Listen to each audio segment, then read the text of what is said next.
to Feast Dagupan! God is good all the time. God is good. Luma na yun. Ang bago, God is good. Sobra-sobra. Sobra-sobra. God is good. Ulitin natin, God is good. Sobra, sobra. Sobra-sobra. God is good. You see, God is really good. Alam ko may mga panahon na hindi magandang nangyayari sa buhay natin. And we thought that God is not good. But here's the thing, tanong nyo kung ano. God is always good. Ang daming blessing na na-receive ninyo ngayong umaga. Ang daming goodness ang naramdaman nyo galing sa Diyos. Nais niya hindi nyo lang makita. Nais niya maramdaman nyo ito. Amen. And today, I want you to not just see, but feel, taste, and see God's goodness. Amen ba tayo dyan? Amen. I want you to go around for ilang segundo, and then I want you to greet everybody. You are one family here. Sabihin mo, God is always good. Kung kapamilya mo yan, yakapin mo. Pag hindi naman kayo close, fist bump lang. Alright, are you ready? Yes. Feast Dagupan, let's unleash the hug!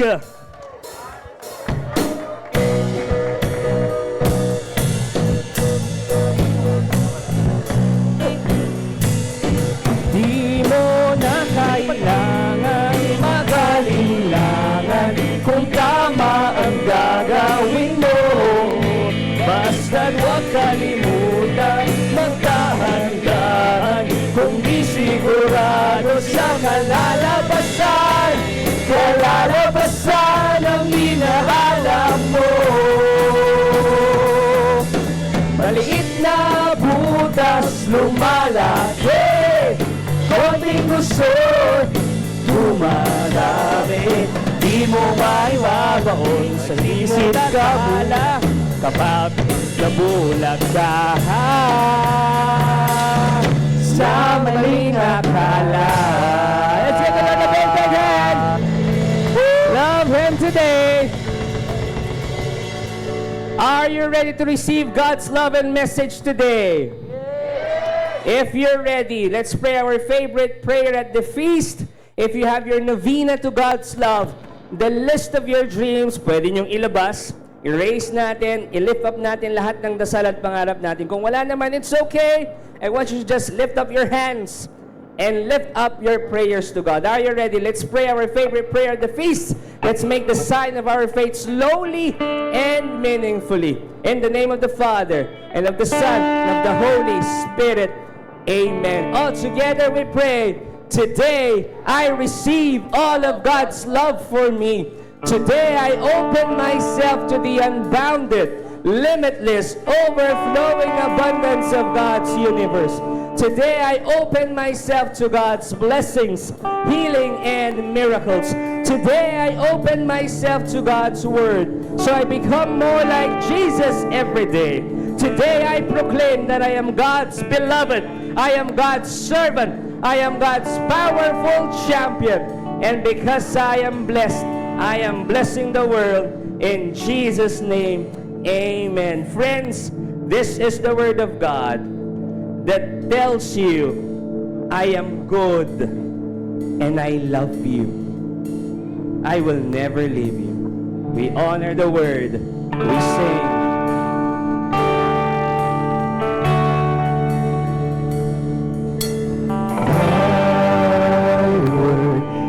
The lamp unto my feet and the light unto my path.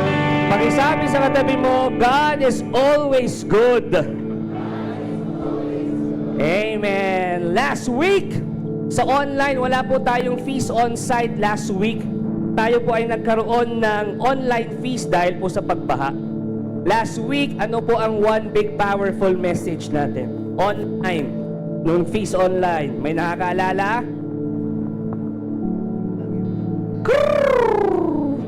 God's got you. Sabihin mo nga sa katabi mo, God's got you. Sagot ka ni Lord. Kaya huwag kang mag-worry. Sabihin mo sa katabi mo, sagot ka ni Lord. Kasi ang tayo lupa-tutan, lupa na nag-aalala. Mukha ng nag-aalala. Today, we are now on talk 9. Grabe. Pangilang talk na tayo? Second to the last talk ng series nating The Good Life. Pakisabi nga, The Good Life. In this series, ang pinag-uusapan at pinag-aaralan natin, yung Sermon on the Mount, yung preaching ni Jesus on the Sermon on the Mount. Kaya naman po, please, pag-uwi nyo ng bahay, basahin nyo yun. Yun yung pinakamaganda at pinaghandaan na preaching ni Jesus. It will change your life. And talk 9 is entitled, Relationships Need God's Wisdom. And our one big powerful message today is this. Tanungin niyo ako kung ano? Ask for God's wisdom. I want you to high five 7 people around you. Sabihin mo, ask for God's wisdom. Ay, yan ang ating dasal ngayong umaga. You see, sino po sa inyo ang nakakakilala kay King Solomon? Mag-ingay, sabihin niyo, yippee! Si King Solomon, yung anak ni King David, inappoint ng Diyos to be the new King of Israel. Sabi ng Diyos sa kanya, Oy Solomon, kahit anong hilingin mo sa akin, ibibigay ko sa iyo. Yun ang sabi ng Diyos sa kanya. So alam niyo kung anong hiniling ni Solomon? Tanong niyo kung ano? Solomon did not ask for long life. Sabi niyo, Solomon did not ask for wealth. Sabi niyo, Solomon did not even ask for power. Bago maging hari si Solomon, he asked for wisdom. Tignan ang katabi, kung puno ng wisdom yan. Wisdom tooth. Bakit hiniling ni Solomon ang wisdom? Tanong niyo kung bakit? Kasi alam ni Solomon na kapag gusto nating mamuhay ng good life, we need wisdom. And if you want to lead the kingdom of God, you need wisdom. Ito ang maganda sa Sermon on the Mount. Sabi ni Jesus, if you want to live a good life, you don't ask for just wisdom. You ask for a wisdom in a particular area ng buhay mo. Tanungin niyo kung saan. Wisdom in handling relationships. Bakit yan? Tanungin niyo kung bakit. Because Jesus knew that without healthy relationships, you cannot be happy. O sige nga, diba hindi ka masaya kung may kaaway ka, kung may katampuhan ka, kung may iniiwasan ka. Agree or agree?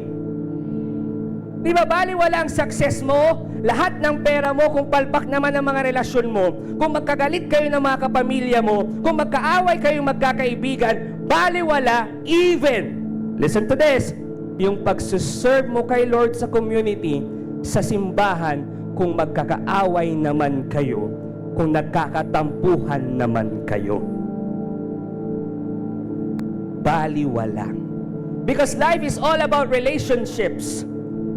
That's why I want to start with this passage, Matthew chapter 7, verses 1 to 2. Basahin natin ang sabi dito ni Jesus, sabay-sabay, do not judge, or you too will be judged. For in the same way you judge others, you will be judged. And with the measure you use, it will be measured to you. Ang ganda nung last line, no? Ang sabi doon, with the measure you use, it will be measured to you. I want you to look at this photo. This is the photo of my niece, si Samantha. And then one day, meron kaming night swimming, kasi nandito yung tita ko. So sabi ko sa kanya, Samantha, you need to go to sleep. Afternoon yun eh. You need to go to sleep and then we will bring you with us sa pool. And then, yeah, sabi lang ni Samantha. And then kaming dalawang mag-asawa, umalis kami sandali. Pagbalik namin ng mga 4:00 ng hapon, nandoon naglalaro, gising. Samantha! Sabi kong gano'n, did you sleep? And then sabi ni Mama, ayan, agatan na okay. Nanggalaw, hindi yan natulog, naglaro. So sabi ko kay Samantha, Samantha, you will not be with us later. We will swim. And then sabi niya sa akin, because you did not sleep, sabi ko sa kanya. And then sabi niya sa akin, Tito Bars, you too did not sleep. Oo nga, no? Back to you, Bars, mga ganon. Tama nga naman, di ba? Ang unfair, pag ganon, yung measure ko, yung rule ko, para sa kanila lang nag-a-apply, sa amin hindi. Unfair yun. But you see, my dear brothers and sisters, bakit ko to sinishare sa inyo? Tanong niyo kung bakit. Because relationships are like that. Relationships are mirrors. Hindi pwedeng nag-a-apply lang sa iba, tapos sa'yo hindi. Hindi pwede yun. Because what you give goes back to you. How you treat others is how you are going to be treated. Am I making sense? Ngayon ang tanong ko sa inyo, how's your life? How's your relationships? Tignan nyo yung mga relasyon ninyo. Maganda ba? Gusto mo ba ang nakikita mo ngayon sa mga relasyon nyo? Kasi po ito ang totoo. If you don't like what you are getting, check what you are giving. Because what you reap, you will sow. My dear Feast the Group and family, God calls us to love. God calls us to give. God calls us to be kind. Tama? Ang dali lang naman sana nun kung lahat ng taong minamahal natin ay mamahalin ka rin pabalik. Ang dali lang sana. But the reality is this: we live in a broken world filled with broken people and unkind. That's why we need guidance from the Lord. We need God's wisdom so that we can learn how to love wisely. And that's our one big powerful message today.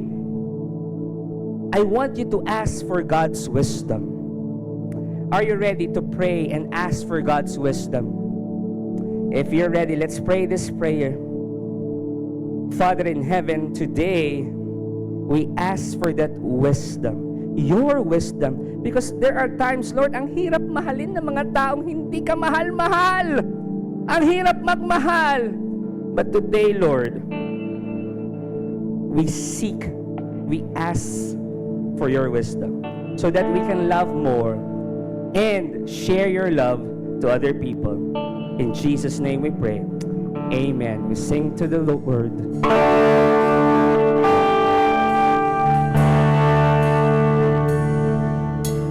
Thy word is a lamp unto my feet and a light unto my path. Please be seated, everybody. At habang papaupo ka, pakisabi sa katabi mo, tapikin mo, sabihin mo, ask for God's wisdom. I want to welcome those who are joining us on the online. Dito pala yung camera. Maraming salamat. YouTube, Facebook, thank you for joining us. We are praying one day makasama namin kayo dito sa Robinsons. Kasi ibang-iba. Kasi dito mas mararamdaman nyo yung meaning ng community. Yung meaning ng family. So I pray makasama namin kayo dito sa Robinsons, Pangasinan Cinema 3. Palakpakan naman natin yung mga online viewers natin. Again, our one big powerful message is this: ask for God's wisdom. Lalo na sa relasyon. Natanong nyo na ba ito kay Lord? Why did God create so many people who are so difficult to love? Patayin na natin yung background natin, please. Natanong nyo na ba yan? Why did God create so many people who are difficult to love? Tingnan mo yung katabi mo. Tingnan mo lang. Natanong nyo na ba yon? Bakit may mga tao na ang hirap-hirap mahalin? Be honest with me, meron ba sa buhay ninyo na mga taong ayaw nyo? Taas ang kamay. Diba? O ito meron ba kayong mga kapamilya na tinetest ang patience ninyo? Itaas mo yung toes mo. Kasi halatado ka. Baka yung katabi mong tinutukoy mo. Diba meron yan? Lahat tayo. Ang dami. Ang hirap mahalin. Minsan talaga, mapapatanong tayo, bakit may ganong tao? Yung ang sama ng ugali. Bakit may mga taong sobrang korap? Bakit may mga taong ganon? Nakakainis. Ang hirap nilang mahalin. Ninakawan kami. Natanong niyo na ba yun? Alam niyo, minsan napapatanong rin ako ng ganyan. Pero ito ang pinaniniwalaan ko. Merong purpose ang Diyos sa mga taong yun. And I believe God has appointed specific people in your life to accomplish one glorious purpose. At ano yon? To stretch your capacity to love. Kaya may mga taong mahirap mahalin. Kasi hindi ka matututo kung paano talaga magmahal kung lahat ng taong minamahal mo, kamahal-mahal. Kung lahat ng taong mamahalin mo mabait, lahat ng taong mamahalin mo mapagmahal, ay walang challenge yun. Sabihin niyo, walang challenge yun. This week lang, nandyan ako sa may MH Del Pilar sa tapat ng isang mall. Traffic. So nasa sasakyan ako. Tapos traffic nga, huminto ako. Sa gilid ko, may dumaan na single na motor. Nasagi nung driver yung side mirror ko. So yung driver, nung nasagi niya, huminto pa siya doon. Ako naman, binukas ko yung bintana ko, tinignan ko kung may damage yung side mirror. Awa ng Diyos, wala naman. Walang damage. Actually, bumaba pa ako. Tinignan ko talaga, walang damage. Kaso ito, tanong niyo kung ano, I was expecting na yung driver magsusorry. Alam niyo yung ginawa niya? Parang wala siyang care. So, pumasok ulit ako, pinuntahan ko, nag-drive ako ng konti kasi huminto lang siya. Tapos sabi ko, binuksan ko yung bintana ko, Sir! Ano ba naman? Hindi naman ako magagalit eh. Hindi naman kita pagbabayarin. Pero sana man lang magpakatao ka. Mag-sorry ka naman. And then umalis na ako. At the back of my mind, sabi ko, bakit may mga taong ganun? Bakit may mga taong ganon doon sa tulad ng driver na yon? And I believe kung bakit may mga taong ganon, tanong niyo kung bakit. Kasi alam ni Lord na magtutok ako ngayon para may maikwento ako sa inyo. Ang galing ng timing eh. Para meron akong maikwento sa inyo. Pero alam nyo, kinagabihan nung prayer time ko, sabi ko, Lord, sorry kasi medyo uminit ang ulo ko. Medyo nagalit ako dun sa driver na yon. Pero thank you po kasi si Gracia po yung pangalan ng aming sasakyan. Si Gracia, walang gasgas. Okay siya. So maraming salamat, Lord. Alam niyo kung anong sabi ni Lord sa akin doon sa pag-uusap namin? Tanong niyo kung ano. Parang yun lang? Galit ka na agad? Wala namang gasgas? Alam niyo kung anong sabi ko kay Lord? Tanong niyo kung ano. Lord, are you gaslighting me?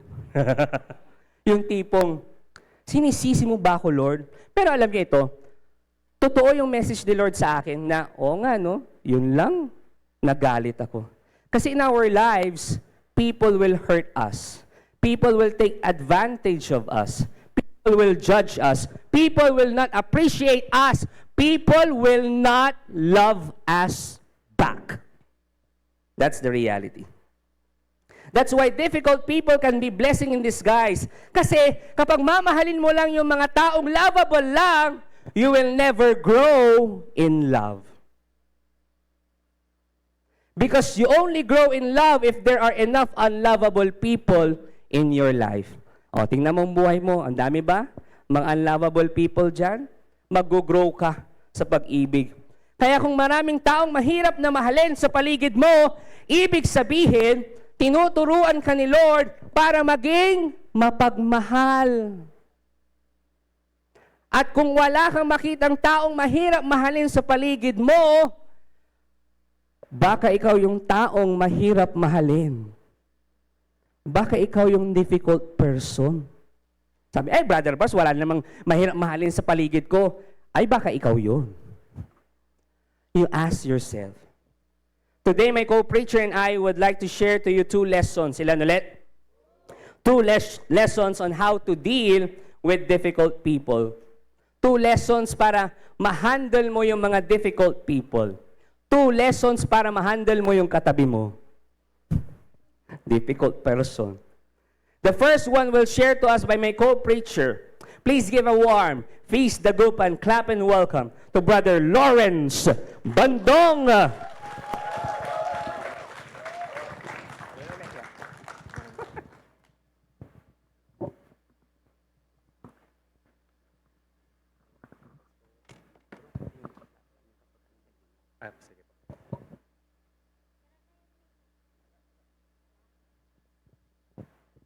And joyful Sunday feast dagupan.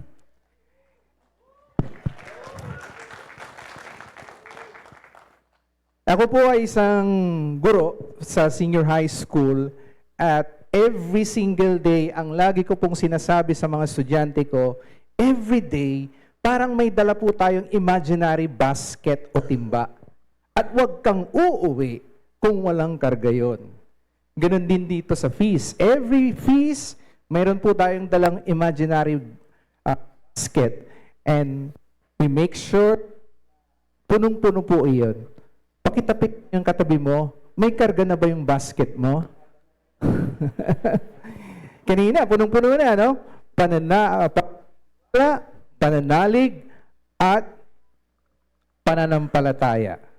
Kaya, hawakan mo yung katabi mo. Friend, pakisabi mo, friend, ano man ang pinagdadaanan mo, ka-faith lang.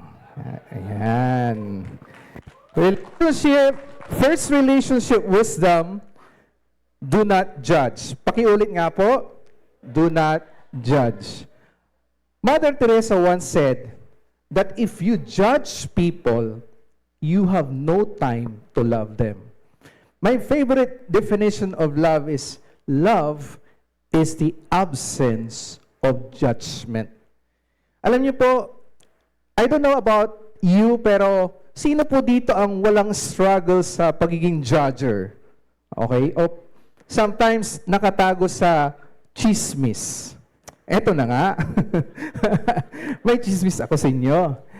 Dito nga, alam niyo, I was reflecting on this talk and I realized that today, we are vulnerable. We have this tendency to judge. Ask me why. Because there's already an easy access on people's lives. Dati, kung hindi ka mag-on ng TV, wala kang makikita eh. Dati, kung hindi ka lang bahay, wala kang makikita nangyayari sa buhay ng kapwa mo. Pero ngayon, in phone, in our gadgets, madalas po nating makita ang nangyayari sa buhay nila. Kaya nga sumikat yung concept ni Aling Marites. Si Aling Marites. Now, pasensya na po kung mayroon pong kapangalan po dito. But for me, I believe that Aling Marites is not a person. He is a course. Ano yon? Marites, Master of Arts in relaying information through exaggerated storytelling. Ayan. So, and we have this weakness talaga, yung loose tongue po natin. Ngayon, bakit mahalaga po that we won't be a slave of being a judger? Jesus says, let's read it and to receive it. Do not judge, or you too will be judged. For in the same way you judge others, you will be judged, and with the measure you use, it will be measured to you. Alam niyo po, mararamdaman po natin yung Tagalog version nito, yung huwag kayong humatol upang hindi rin kayo hatulan, sapagkat kung paano kayo humatol sa iba, ganun din po kayo hahatulan. At ang panukat na inyong ginamit ay siya ring gagamitin po sa inyo. Many years ago, when I was in college, that was in 1993, so ang tagal na nun, ano? I joined a Catholic movement, and of course, I attended retreats, I attended weekly prayer meetings, and I also attended formation programs. But Every time na nagkakaroon ng reunion kaming magkakaklase, I realized something. I realized that I have this feeling of superiority over all my classmates. I have that tendency to look down on them. Because, bakit nga ako nagkakaroon ng ganon? Because while I was going to prayer meetings, my classmates were going to bars or clubs. Kasi ba, akala niyo si Brother Bers eh. While I was going to retreats, they were going to late night parties. But, this prideful judgment attitude towards others have changed when I got into the feast. Kaya, the feast is a blessing for all of us because here at the feast, we learn about God's huge heart for the lost, the least, and the last. God didn't look down on them. He cherished them. He didn't avoid them. Now I realize how far my heart was from God, and I was humbled. Here's a warning. Your earnest quest to grow in your relationship with God is a beautiful thing. But that same quest can result in an ugly pride which will harm your relationship with others. Tama naman po, di ba? That tayo pong lahat, kaya po tayo nandito because hinahangad po natin na lumago po tayo sa ating relasyon sa Diyos. But, if unguarded, ang parehong paghahangad na iyon ay maaring magbunga ng pangit na kayabangan. A very good term for this is self-righteousness. When we think we are better than others, when we think we are holier than others. Now, how will I protect myself? May nagtanong po sa akin. Sabi niya, if Jesus said, do not judge, ibig sabihin ba nun, tatanggapin na lang natin ang lahat ng tao bilang mabuti? Logical, di ba? Now, for example, paglabas niyo po dito sa Cinema 3, habang naglalakad po kayo to look for kung saan po kayo magla-lodge, may nakasalubong po kayong lalaki. Mukhang maayos naman.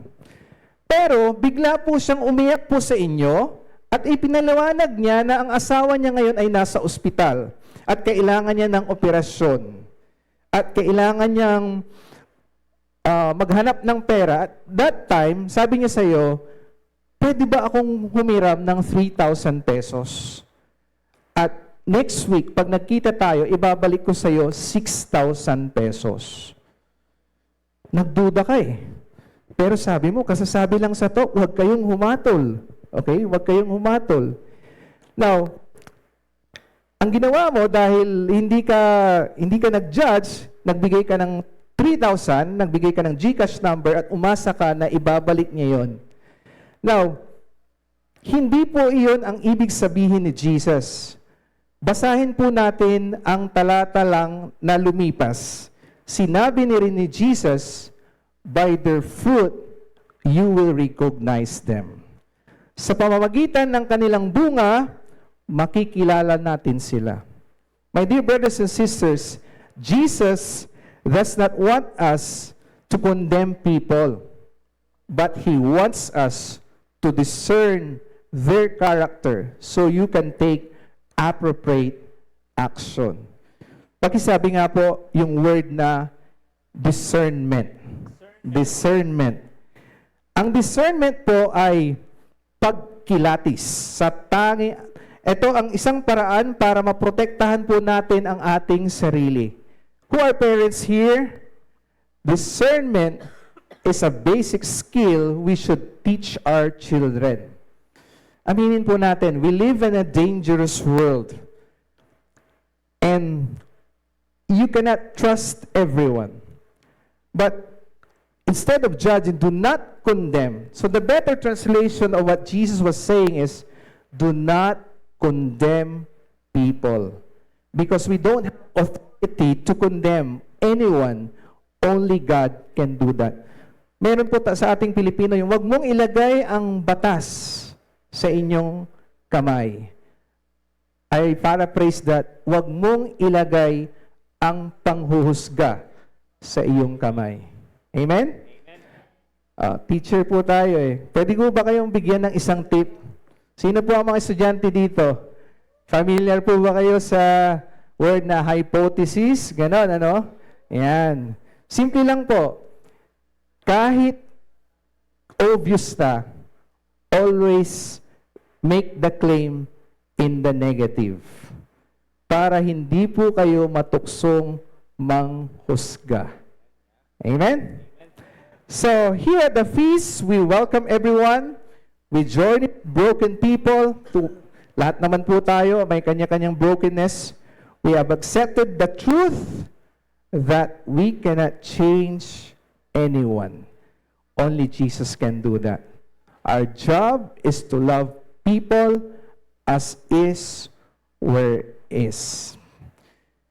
Matthew chapter 7 is a strong reminder that do not judge, or you too will be judged.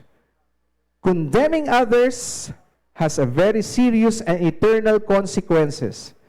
You want to show mercy because we need the same mercy. Because as everyone else, we are also broken. Magkakaiba lang po tayo ng cracks. So instead of judging others, what should we do? Do this instead. Jesus said, why worry about a speck in your friend's eye when you have a log in your own? How can you think of saying to your friend, let me help you get rid of that speck in your eye, when you can't see past the log in your own eye? Bago po natin pansinin ang puwing sa mata ng ating mga kapwa, tignan muna natin ang ating sariling mga mata. Hypocrite, mapagkunwari. First, get rid of the log in your own eye, then you will see what to deal with the speck in your friend's eye. Naalala ko yung kwento ng mag-asawa. Sabi ng asawa niya, yung kapitbahay natin, bakit kung maglaba, ang dumi-dumi, parang Pangasinan, asirag.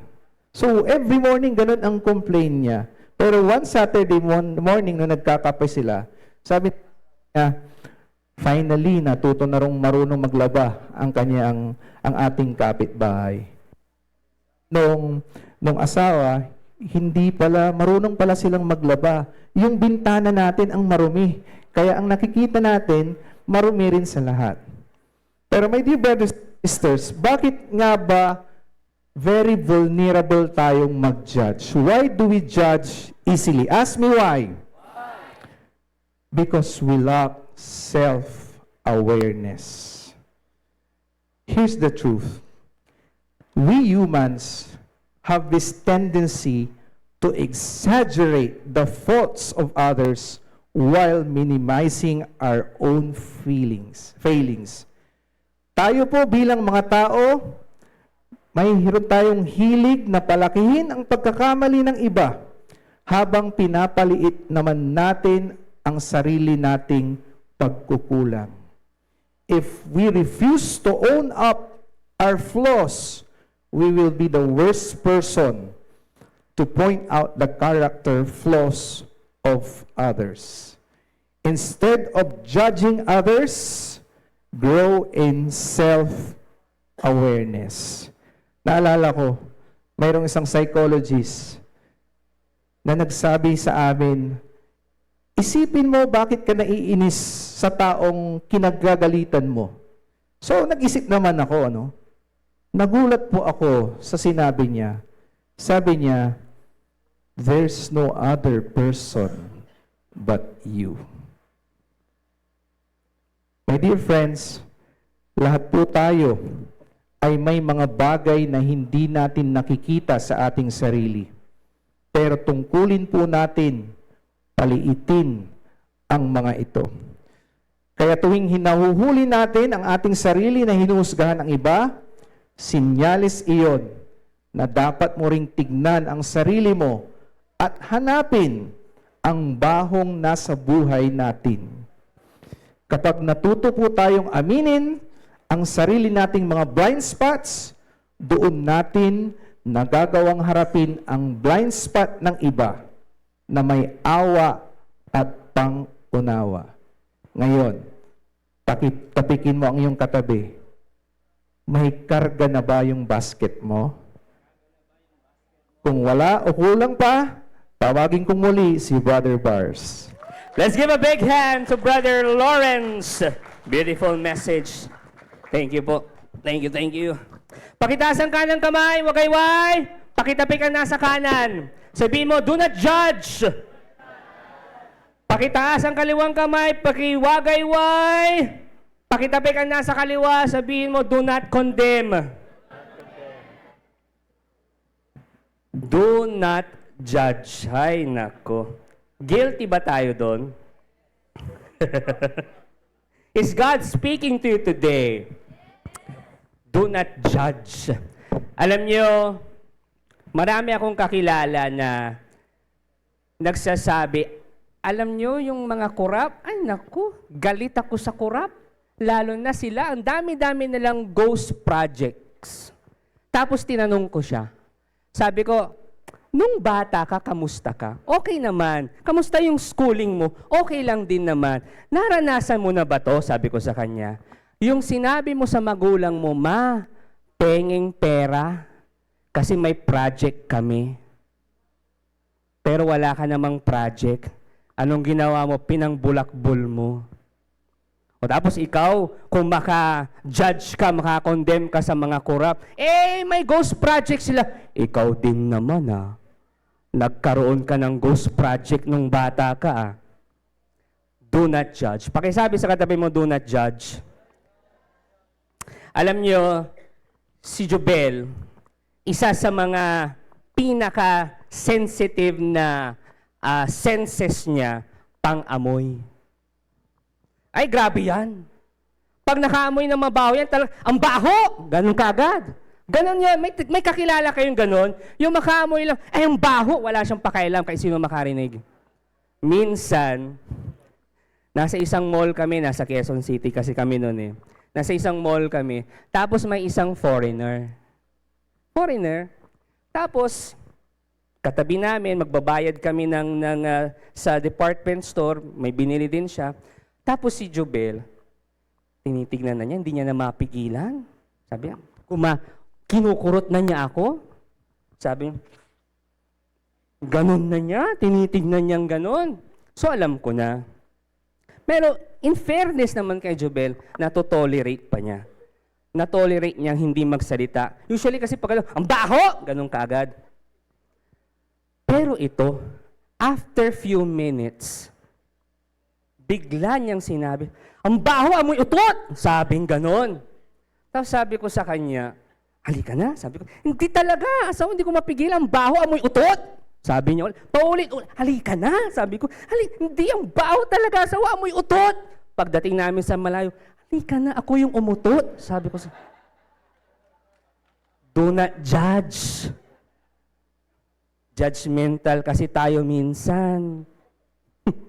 Again, our one big powerful message is this. Ask for God's wisdom. Pakisiko yung katabi mo, sabi mo, ask for God's wisdom. Huwag tayong mag-judge. Meron papakita sa inyo. Next slide. Yung picture.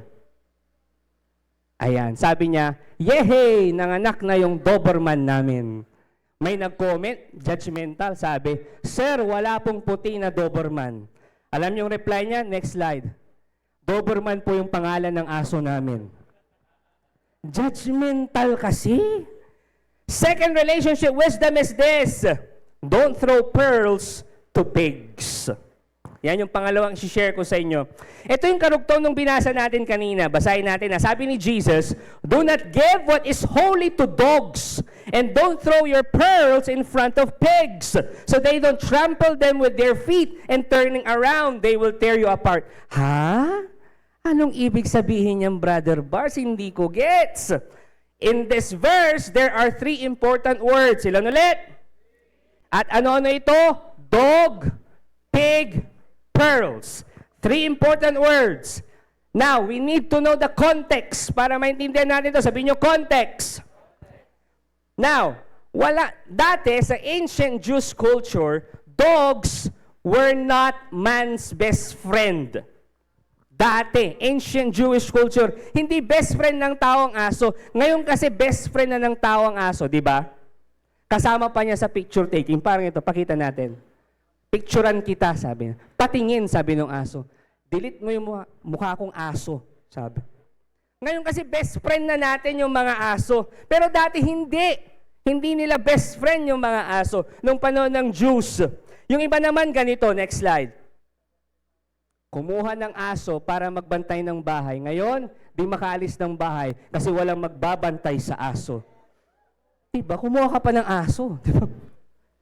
Sa ancient Jewish culture, ang mga aso, hindi yan man's best friend. At sa kultura rin yon, hindi uso ang lechong baboy sa mga birthday parties. Bakit? For them, dogs and pigs were unclean animals associated with death and impurity. Kaya ayaw nila ng aso, ayaw nila ng mga baboy. And ano naman yung pearl na tinutukoy dyan? Eto, during the time of Jesus, religious scholars refer to the wisdom of Torah as pearls. Ano yung pearls? Yung wisdom ng Torah. Ano yung Torah? First 5 books of the Bible. Nandun yung law of Moses. So for them, wisdom ng Diyos yun, and for them, pearl yun. Nasusundan nyo na. Alright? So kapag sinabi na, don't throw your pearls to the dogs and to the pigs, they were referring to the Gentiles. Kasi nga yung mga Gentiles hindi Hudyo. Yung Gentiles daw marurumi. Gentiles are represented by dogs and pigs. Pearl, wisdom of God. So sinasabi nila, huwag mong sabihin yung wisdom of God sa mga Gentiles kasi marurumi yan. Nasusundan niyo ako? Sabihin nyo nga, Now, here's the thing. Anong gustong sabihin ni Jesus? Doon sa sinabi niya, balikan natin yung sinabi niya, Jesus was simply saying, do not share God's wisdom to people who won't appreciate it. Sa mga taong hindi pa ready na pakinggan ng katotohanan yung wisdom. Why? Because in the end, even attack and harm you. Kaya po ako, hindi po ako fan ng debate. Lalo na debate ng relihiyon. I am not a fan of that. Kasi mag-aaway lang kayo. Kapag may nagtanong sa akin na hindi Katoliko, patungkol sa Catholic faith natin, patungkol sa Catholic doctrines natin, ang una kong sasabihin sa kanya ay ito. Kapag sinagot ko ba yung tanong mo, tatanggapin mo at maniniwala ka. For example, bakit kayo may mga ribulto? Di ba masama yan? Ang sagot ko kaagad ito, pag sinagot ko ba yan, maniniwala ka at tatanggapin mo. Kasi pag maniniwala ka at tatanggapin mo, sasagutin ko. Kasi walang away, walang debate. Pero kapag meron kang follow-up question to trigger a debate, I will not answer. Mag-aaway lang tayo. So kapag may nagtanong sa inyo, tip lang questioning about your faith, tanungin nyo muna kung open siyang matanggap yung sagot. Kasi pag hindi, useless. Huwag mo nang sabihin, mag-aaway lang kayo. May mga kakilala ba kayong ganito, yung mga tinatawag na religious police? Brother Bars, ano yung religious police? Yung feeling nila, sila yung naatasan ng Diyos na taga-correct, taga-baril, taga-suway ng mga taong sumusuway sa utos ng Diyos.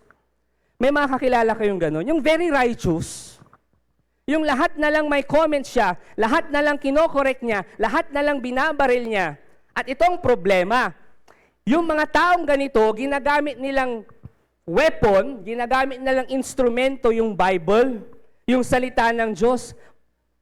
Parang ito, merong isang lalaki, sabi niya, "Oy, bakit ka nagyoyosi? Masama yan. Alam mo bang nasa Bible, your body is the temple of the Holy Spirit? Pinupulyot mo yung katawan mo." Sabi nung lalaki nagyoyosi, "Hindi ko pinupulyot ang katawan ko pag nagyoyosi ako. Iniinsensuhan ko yung templo." Insenso to. May mga ganyan, yung magkokorek, sasabihan pa ng Bible verse. May mga kakilala kayong ganon? Tapos yung iba sa simbahan, nakakita lang ng babae na naka-short shorts. Alam niyo yung short shorts? Parang belt na lang siya. Short shorts, tapos naka-plunging neckline. Tapos sasabihin nila, "Hoy, masama yan!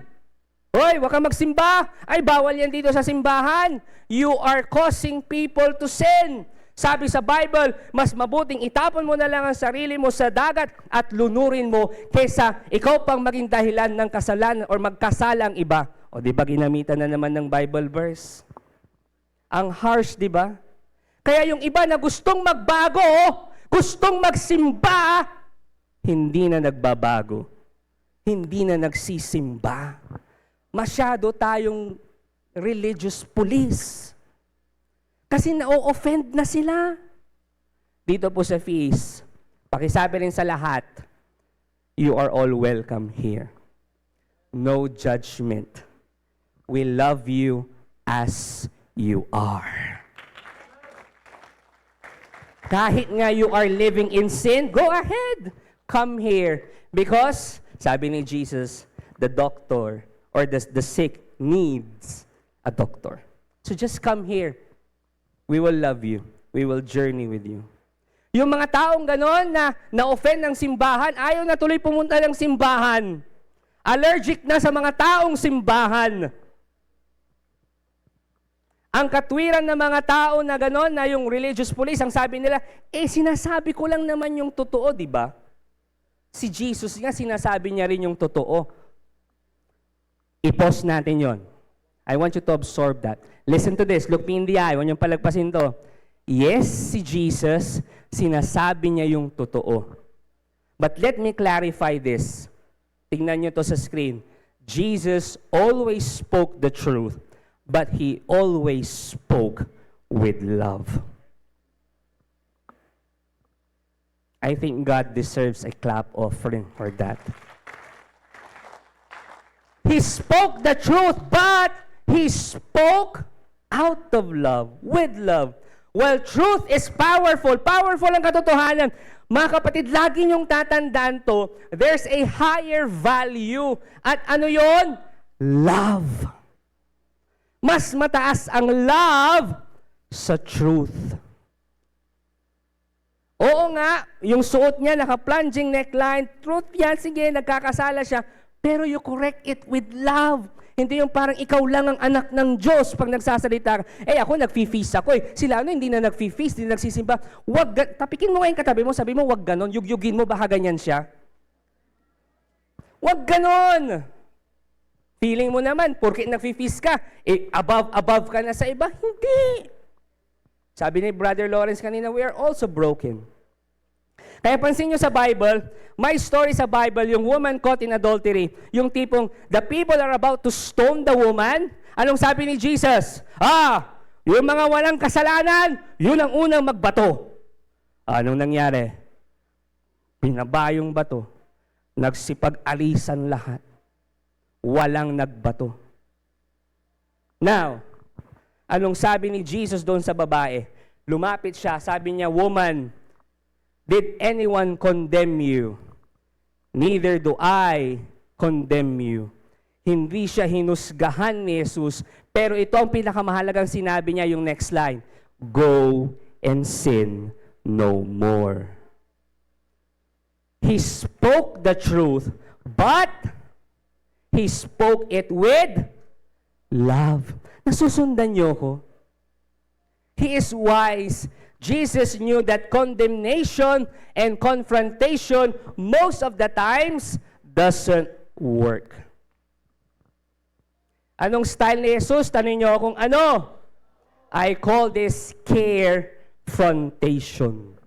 You confront with love and care.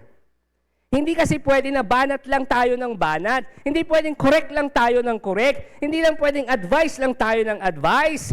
Because you need wisdom when to give wisdom. May timing po yan.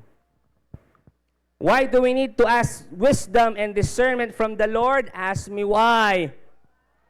Listen to this. Because we must discern when to show God's love by speaking.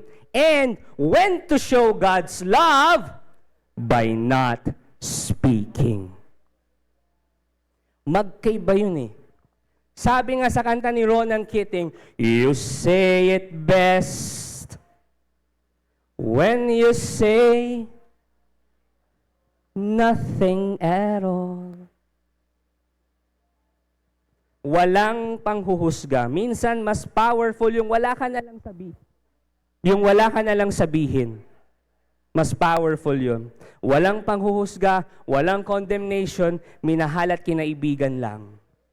Now, I want you to look at this verse because this is how the whole section ended. Yung buong section na yan, dito po nagtatapos. Basahin natin. Alam ko, familiar kayo dito. Sabi ni Jesus, 1, 2, 3, let's go. Basahin natin. Ask, and it will be given to you.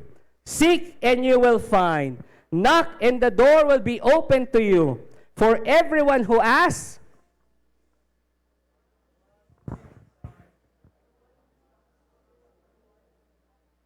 I want you to focus sa verse na yan. Usually, napaka-encouraging ng verse na yan. Tama? Ginagamit natin yan at ina-apply natin yan kapag meron tayong hinihingi sa Diyos. Tama ba? Agree? That's okay. Okay lang yon. But can I shock you today? Okay lang? Paano itsura ng na-shock? Practice nga. Alright, sige. Ma-shock kayo pag sinabi ko to. Eto na, ready na?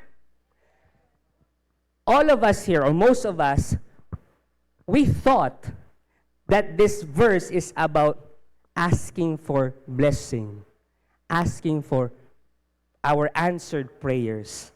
Yun ang akala natin.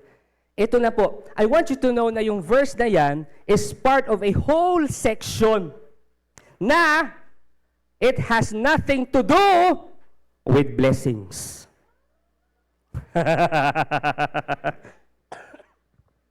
Wala. Yung verse na yan, it has nothing to do with blessings. The whole section was about relationships. Yung verse na yan, hindi talaga tungkol sa paghiling. Hindi talaga tungkol sa paghingi ng blessings. Kaya minsan nami-misinterpret. Brother Paul, sabi sa Bible, ask and you shall receive. Ask ako ng ask na magkakotse ako, wala pa naman. We sometimes misinterpret it because the context is this. It's not about blessings. It's about relationships. Bakit? Alam niyo kung bakit? Ito yung na-realize ko rin nung ginagawa ko yung talk na to. Because in the original context of this passage, Jesus was telling us not to ask blessings, but to ask for wisdom, to seek for wisdom, and to knock for wisdom, specifically for our relationships. Because life is all about relationship. Kailangan mo ng wisdom kasi tingnan mo yung katabi mo, tingnan mo ngayon. Di ba ang hirap mahalin yan? Wala pasisigiin tutan. Naniman labat, okay kayo, manaalmusal kayo, naguno yan ang kapula. Nasusundan niyo ako? That's why you need to ask, seek, and knock for wisdom for your relationships. And relationships are complicated and confusing. Kaya nga kailangan natin ng wisdom ng Diyos. O, sa tingin nyo, kami ni Jobel hindi nag-aaway? Nag-aaway din kami.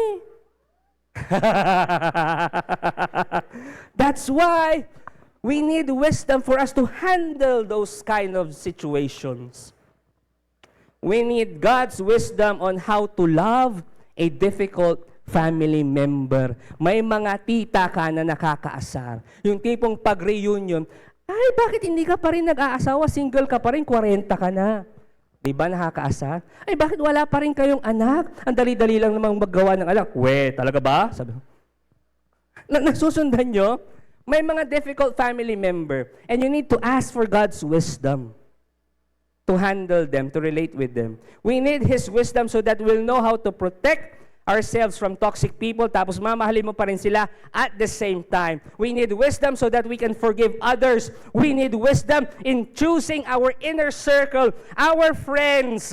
At ito maganda, pakinggan niyo po to. Jesus says, if you pray for relationship wisdom, God will give it to you. Ako personally can attest to this. Whenever Jubel and I are in this kind of situation, And then I'll just, okay, Lord, hinga lang. Bakit ganun? My goodness, God will give me wisdom. And most of the times, binubuhusan niya ako ng malamig na tubig. Parang ganun sa kwento ko kaninang may nakasagi sa akin. Ask for God's wisdom. May invite everyone to please stand. Again, sabihin mo sa katabi mo, ask for God's wisdom. Blessed so far? Can I share a story sa inyo? Okay lang? There was this one attendee ng feast. I will not mention her name. Nag-share. Sabi niya, ang tanong niya ito, bakit nilagay ako, bakit pinanganak ako sa pamilyang ito? Konting context, konting background. Her family, yung situation niya sa pamilya niya ganito. She is the breadwinner of her family of procreation. Ibig sabihin yung own family niya kasi may asawa at anak na siya. She is also the breadwinner of her family of origin. Yung pinanggalingan niyang pamilya. In short, 2 pamilya ang sinusuportahan at sinusustentuhan niya. And hindi naman kalakihan ng sweldo ng babaeng ito. And then, umabot na siya sa puntong, Brother Bars, pagod na ako. Bakit kasi nalagay ako sa pamilyang ganito? Tapos, yung isang parent ko, PWD pa. Hindi talaga sila makapagtrabaho. Bakit ganun? Hirap na ako. Ako lang lahat. Uuwi pa ako pa ang maghuhugas ng pinggan. And I told her, alam mo sister, ask for the wisdom of God. Kasi, meron at merong rason. Meron at merong purpose bakit ka nandyan. Bakit ikaw yung naging anak nila. How I wish I can tell you the specific answer. How I wish para lang ma-comfort ka to ease what you are carrying. Pero honestly, I don't know why. Just pray for God's wisdom. Bakit ka nandyan sa relasyon na yan? Bakit ka nandyan sa pamilyang yan? Mga kapatid, many of us, we use this. Yung linyang ito. Krus ko yung pamilya ko. Krus ko yung mga magulang ko. Krus ko yung mga anak ko. Krus ko yung asawa ko. Hindi tumingin sa asawa. Yung iba tumingin ang tapang. Diba? Krus ko sila. Pinapasan ko sila. And in this particular sister natin, krus niya yung magulang niya. But just like Jesus, He embraced His cross. Tama? Jesus embraced His cross and He trusted His Father in heaven and He asked for wisdom. Si Jesus, remember Garden of Gethsemane, ayaw ko ng cross na to eh. Kung kaya mong alisin, alisin mo na. But He asked for wisdom. Ano yung sinabi niya? Tanong niyo kung ano? Let your will be done. Krus ko to. Hindi ko pa maintindihan kung bakit. Krus mo ang pamilya mo, asawa mo, hindi mo alam kung bakit. But ask for God's wisdom. And as you ask for God's wisdom, ask the way Jesus asked His Father for wisdom. Ang sabi niya, your will be done. Your wisdom be done. There's a special reason and purpose why you are experiencing that cross sa buhay mo. Especially with your family members. But just like Jesus, trust God and ask wisdom. Sabihin mo sa Kanya, okay Lord, your will be done. You do what Jesus did. Because listen to this, if you ask for God's wisdom, you are actually asking for Jesus. Jesus is the Word made flesh. Jesus is the truth. Jesus is the light unto our path. You're asking for Jesus to walk into your families and friendships so He can bless, touch, and heal your relationships and family. Ask for God's wisdom. Ask for Jesus. At this moment, I want to invite you into a prayer. Okay lang? Please don't mind the people around you. Make this your moment with the Lord. Kayo lang. It's between you and God. And I want you to pray this prayer with me. Repeat this prayer after me. If you can make it louder, please make it louder. As if you are really praying to God. And of course, you are really praying to God. Are you ready to surrender your life and relationship to the Lord? Let's pray this prayer. I want you to close your eyes. Put your right hand over your left chest and feel your heartbeat. Your heartbeat is a sign that God is in you. We say, Jesus, today, I ask for God's wisdom. I ask for you, especially in my relationships. Bless my relationships. Touch my relationships. Heal my relationships. I surrender every relationship in my life into your hands. Give me wisdom to love well. Speak with grace and act with discernment. Help me let go of control and trust your timing and purpose. Where there is confusion, bring clarity. Where there is tension, bring peace. Shape my heart to reflect yours in every connection. Be Lord over my relationships, now and forever. In Jesus' name, amen. Let's worship the Lord today.